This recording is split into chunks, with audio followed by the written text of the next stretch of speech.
Yeah, welcome back to the channel. In this video, I'm going to create a quick in-depth head-to-head comparison review about this money and investment app to help you decide which of these investment app will be a better choice for you. So let's quickly dive into it, which is Moomoo and Versa.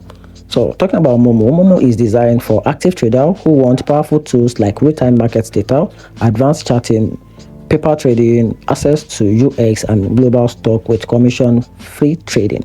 It's packed with features that give serious investor an edge. So talking about the pro side, it comes with advanced analytic tools, free US stock tradings, and a global reach. Talking about the downside, complex for beginners, hidden cost on certain service, and a steep learning curve. Talking about Versa, on the other hand is more of a saving-first investment app built for simplicity and steady returns. It focuses on automated investment or investing cash management and low-risk portfolios.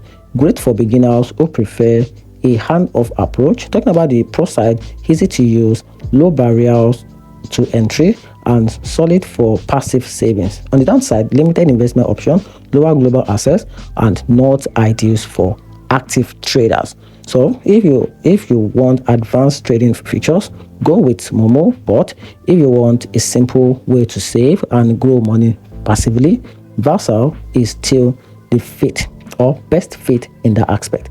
And that's it. Hope you find the video helpful. Turn on the notification button and subscribe for more reviews. Thanks.